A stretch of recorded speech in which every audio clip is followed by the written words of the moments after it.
So I have some fresh ricotta and some fresh asparagus. You know what I'm gonna make.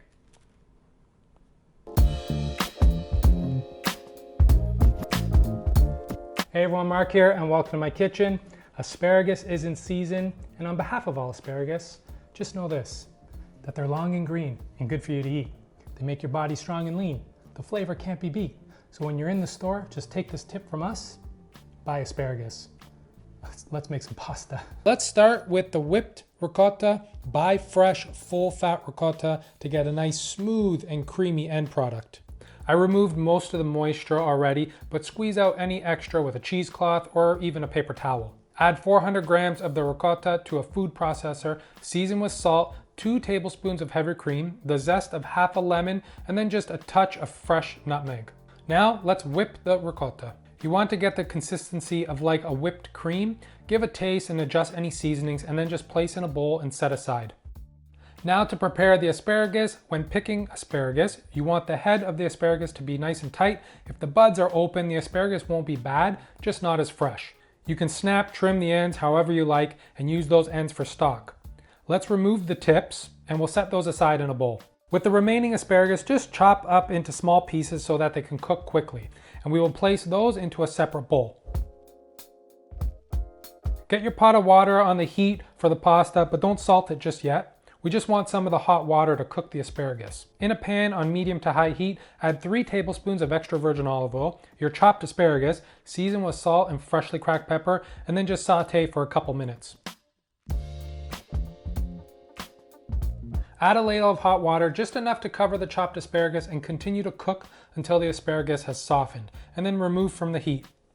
Place the asparagus into a blender, or you can use an immersion blender like I am, and blend until your desired consistency. I forgot to add the fresh basil, about 5 to 6 leaves, and we'll continue to blend. And what you are looking for is more of a puree rather than a thin soup texture. Once you're happy, set that aside. Now we can salt your pasta water and add your pasta. I'm using fettuccine. It holds up nicely to the sauce. Slice or chop up 2 garlic cloves and add that to a pan on low to medium heat with 2 tablespoons of extra virgin olive oil and season with salt and freshly cracked pepper. And add some chili flakes for some heat and 2 tablespoons of unsalted butter. Saute until the garlic starts to become tender. And then we're going to add the asparagus tips right before we are going to add our pasta. Add the fettuccine to the pan with a ladle of pasta water and mix and toss to start forming our sauce. Then add the asparagus puree, mixing and tossing to incorporate everything. Now we're going to turn off the heat and add a couple large dollops of the whipped ricotta to the pasta and mix and toss that into the pasta as well, adding more pasta water if needed. You'll end up with a super creamy and luxurious pasta dish. Plate your pasta and garnish with some asparagus tips, an extra dollop of whipped ricotta on top, some more lemon zest, and a nice snowfall of Reggie. Look how beautiful.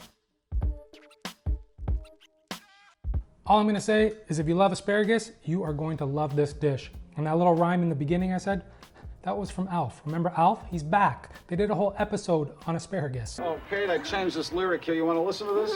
Asparagus, asparagus, put us on your table. Asparagus, asparagus will make you feel more able. So I hope you give this a go. And as always, the full recipe's in the description below. Please like and comment. Don't forget to hit that subscribe button. And until next time, ciao.